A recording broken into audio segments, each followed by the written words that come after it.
Hey, hello everyone, this is me Vishnuram. Welcome to today's lesson. Last week, I have uploaded a video on figures of speech or literary devices. You might have seen that. So, in the end of that video, I said there will be a second part of that video. So, today, we are going to discuss about the remaining 12 figures of speech or literary devices which are pending with the first part of the video. This can be considered as the second part of the video. Let's see what is it. Hi and welcome to part 2 of our video on parts of speech. In this concluding part, we shall cover yet another 12 figures of speech that are commonly used in English language. The figures covered in this video lesson are based on putting together contrasting ideas or carefully selecting words for emphasizing certain ideas, sometimes even by repeating words and phrases to this effect. First, let's cover the figures based on contrast or opposing ideas juxtaposed together. The first figure based on contrast is antithesis. As a literary device, antithesis is whenever two opposite ideas are put together in a sentence to achieve a contrasting effect. One of the best examples of antithesis is the words spoken by Neil Armstrong, an American astronaut and the first person to walk on the moon. This is one small step for a man, one giant leap for mankind. Note that the words small step and giant leap are totally opposite or antithesis of each other. Another good example is the quote of Satan in John Milton's Paradise Lost. Better to reign in hell than serve in heaven. Here, the words reign, which means rule, and serve are antithetical, and so are the words hell and heaven. And as an outstanding and unforgettable example, we have the opening lines from Charles Dickens' novel A Tale of Two Cities. It was the best of times, it was the worst of times. It was the age of wisdom, it was the age of foolishness. It was the epoch of belief, it was the epoch of incredulity. It was the season of light, it was the season of darkness. It was the spring of hope, it was the winter of despair. We had everything before us, and yet we had nothing before us. We were all going direct to heaven, we were all going direct the other way. The antithetical ideas and words are marked in yellow. Serving as an introduction to the novel, the contrasting ideas set in parallel structures markedly highlight the conflict that existed in that time, which was discussed in the novel. Antithesis can also be used simply as a word to mean opposite. Thus, war is the antithesis of peace, kindness is the antithesis of cruelty, and love is the antithesis of hatred. Angels are the antithesis of demons, etc. We are surrounded by antithetical thoughts and ideas all the time. So I will give one last example of antithesis from a real life situation. And that's the manager in a company thinking, since I get much less than my share of credit for the successes, why should I take any more than my share of blame for the failures? The second figure of speech that we are going to discuss is a paradox. A paradox is a statement that appears to be absurd or self-contradictory but is actually valid or true. A paradox is a food for thought. For instance, let's take the popular saying, "The child is the father of the man." This puzzling line is credited to William Wordsworth. Now, on first look, one wonders how could a child be a father? But on deeper reflection, we see the truth. The poet is saying that the childhood habits and experiences become the basis for all adult occurrences. The childhood of a person shapes his personality and his life, and consequently, fathers or creates the grown up adult. So, child is father of the man is a paradox which actually has a hidden but profound meaning. And in fact, there are many such philosophical statements. Some of them are so commonplace, banal, and trite because they are so frequently used that they may not seem a paradox anymore. One such example is change is the only constant in life. It's confusing for sure because constant is something that never changes. But this sentence says that change is inevitable and is bound to happen in life. It has become another cliche to speak of India as a land of paradoxes. Said the Cambridge economist Joan Robinson, whatever you can rightly say about India, the opposite is also true.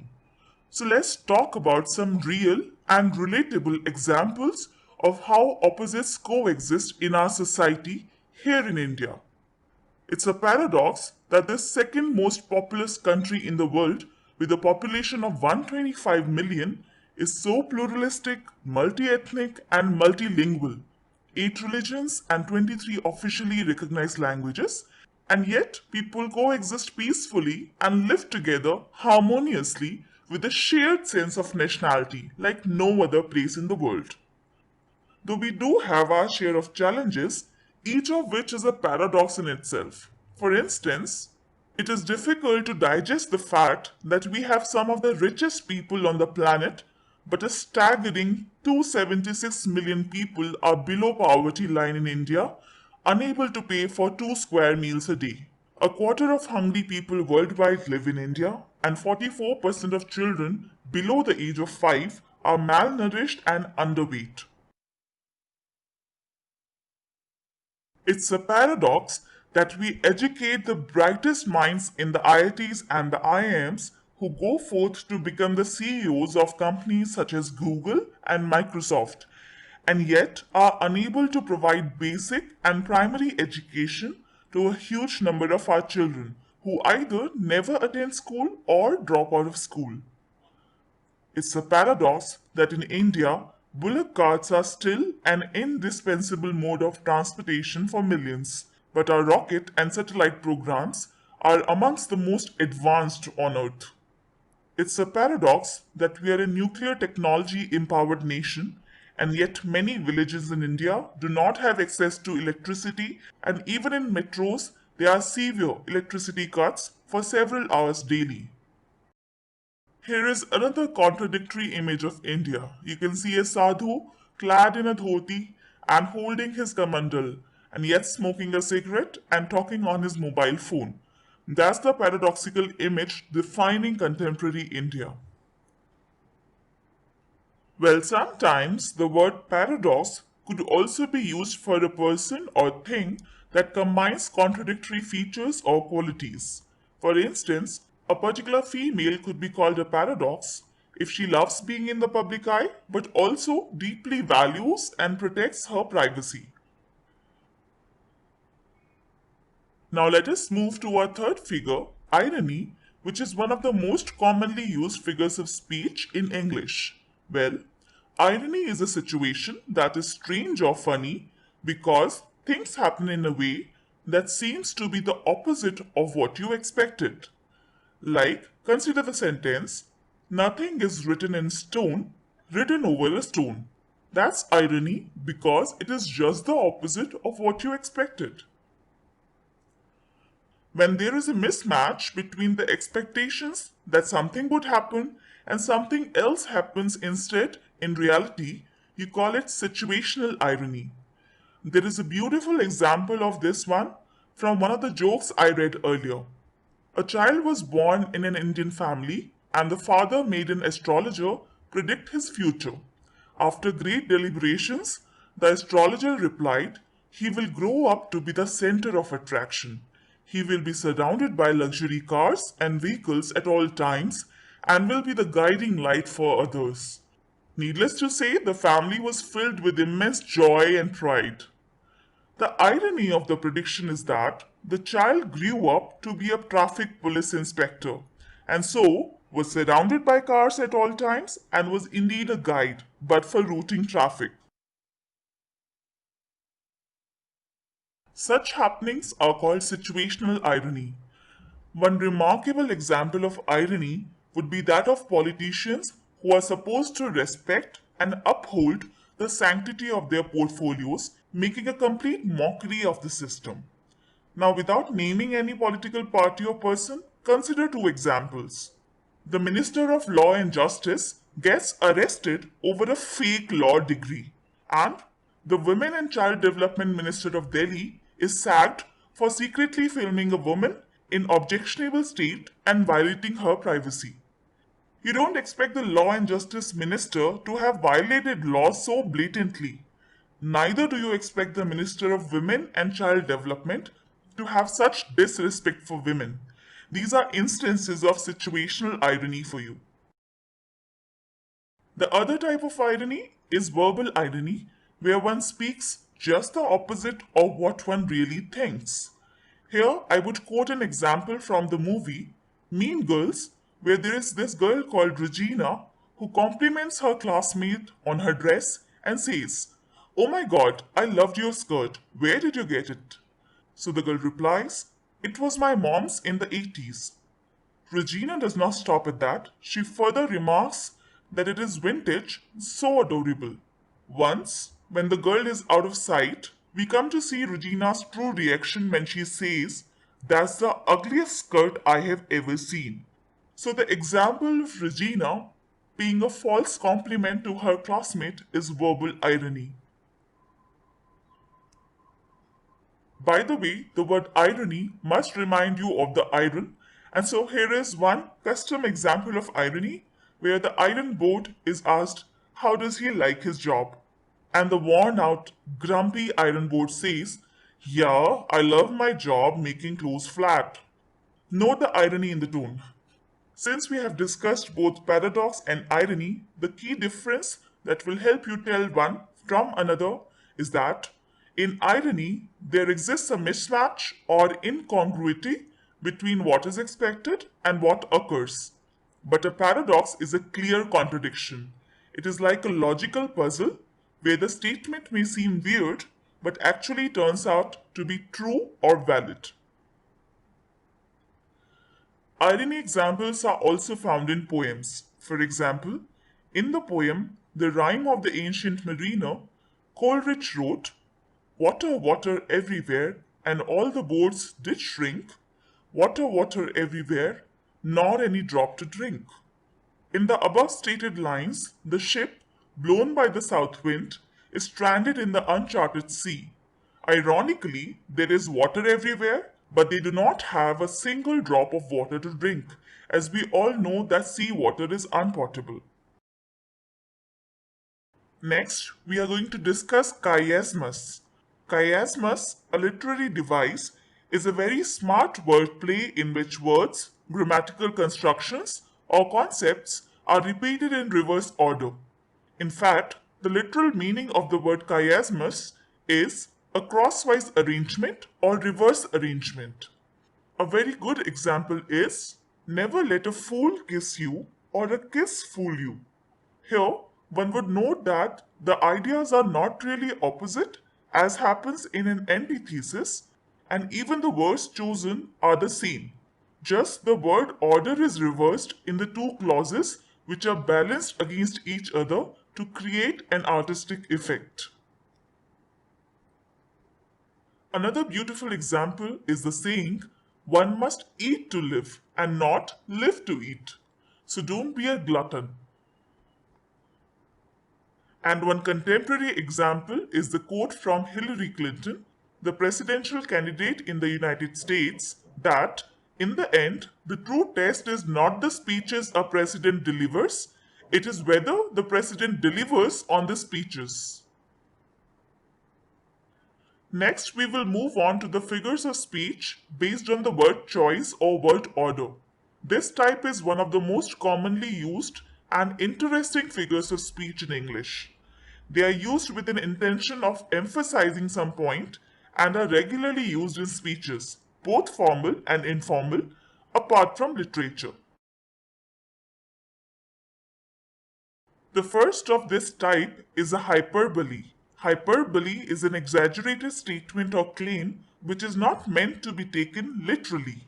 For example, let us suppose you meet one of your friends after a while, maybe after days or weeks or even months, and you say, I haven't met you for ages. Now, the word ages stands for a very long time, maybe centuries, so it's a hyperbole. Another example is when you are a little stressed and overworked and you exclaim, I am dealing with a million issues these days. Well, million is a very huge number which will certainly not match the number of issues you are dealing with, which are maybe a dozen, realistically speaking. And the last example is, if I hear any more music, I will go deaf. It's a hyperbole because nobody goes deaf by hearing more music. I have attempted to provide you with a visual mnemonic for a hyperbole where a cat looks into a mirror and thinks that he's a lion. The exact opposite of hyperbole is an understatement. An understatement is when you say that something is smaller or less important than it really is. For example, saying that having your leg broken is somewhat painful is an understatement because a fracture is perhaps one of the worst and most painful experiences. And saying that Bill Gates is financially secure, whereas in fact he is one of the richest men in the world. And buying a new Audi will set you back a few bucks. Audi is a car that majority cannot afford at all. It does not set the buyer back by a few bucks, but rather drains the majority of savings. All these are examples of understatement. Next, we have the figure Litotes.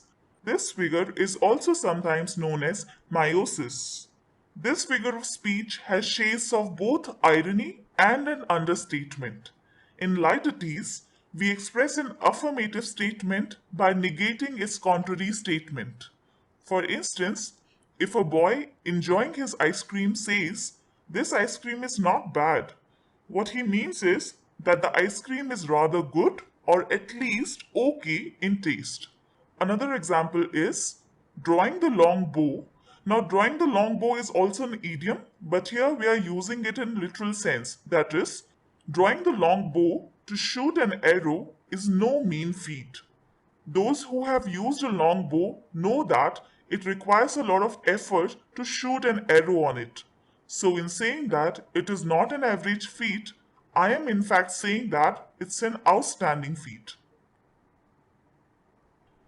Yet another example for Litotes is when you say that someone is hardly an Einstein, which is the same as saying that guy or girl is not the brightest bulb on the tree. The statement actually means that that guy or girl is not smart at all and rather is dumb. Let us move on to word order for emphasis, wherein we repeat certain words or phrases for emphasizing a point. The most important figure of this type is anaphora. Anaphora is the repetition of a word or phrase at the very beginning of successive phrases, clauses, or sentences. Look at this profound quote of Ralph Waldo Emerson exemplifying this figure of speech. What lies behind us and what lies before us are tiny matters compared to what lies within us. Note that the phrase what lies is repeated at the beginning of successive clauses. That's anaphora.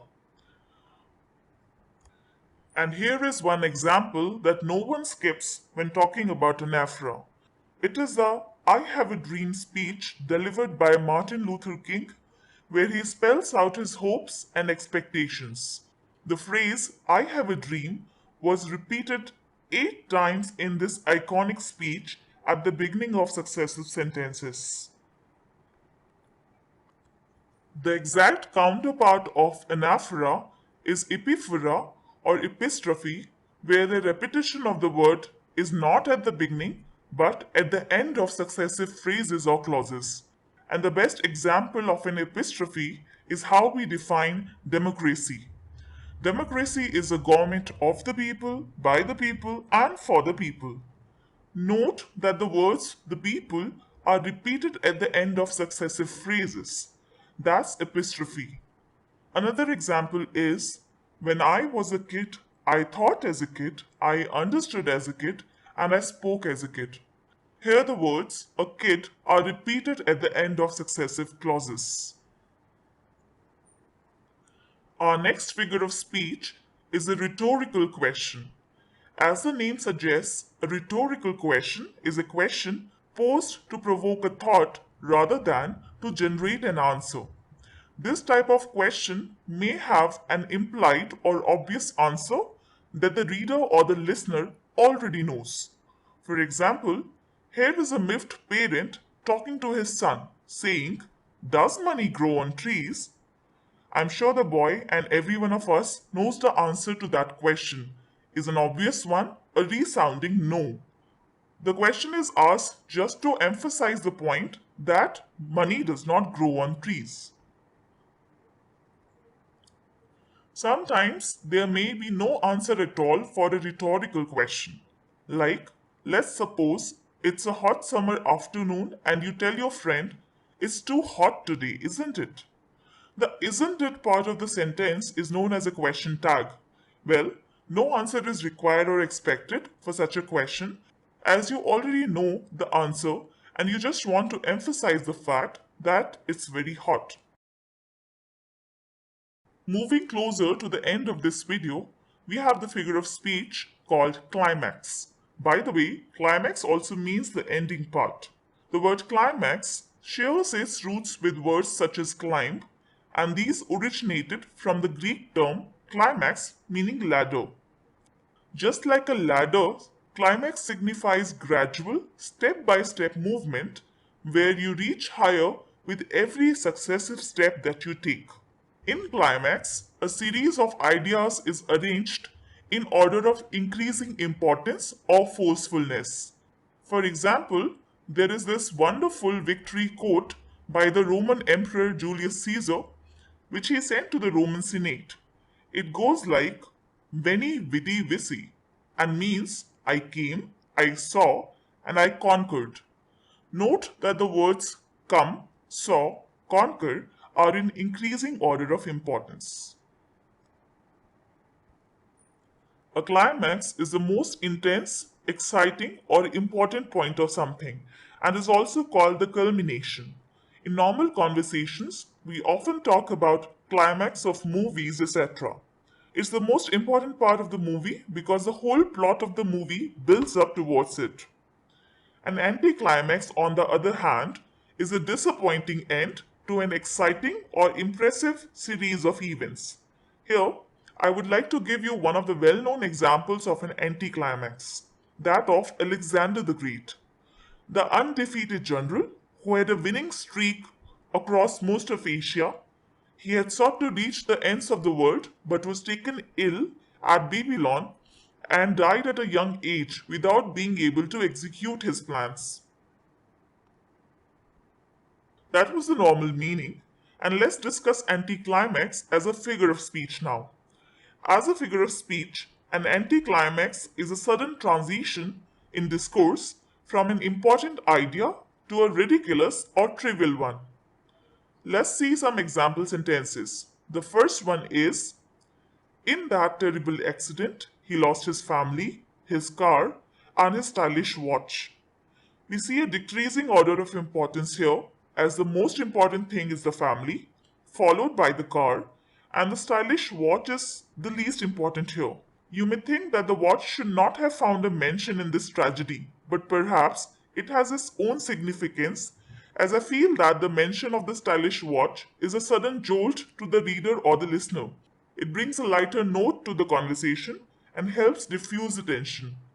Other examples of an anticlimax are: the infrastructure fund finances multilateral projects such as toll roads, railway and airport facilities, and even public toilets. And the extract from Woody Allen's speech to graduates goes like this: "The contemporary man has seen the ravages of war, he has known natural catastrophes, he has been to singles bars." As you can see, a decreasing order of importance, as facing wars and natural catastrophes compare nowhere with being to singles bars. Guys, for now, this is just only 22 figures of speech or literary devices we have discussed. There are a lot more. If you have any doubts regarding those we have discussed, or you need extra figures of speech or literary devices, you have doubt in any other literary devices or any other literary devices or figures of speech to be discussed later, just let me know by commenting below. See you soon with another lesson on English. Till then, bye.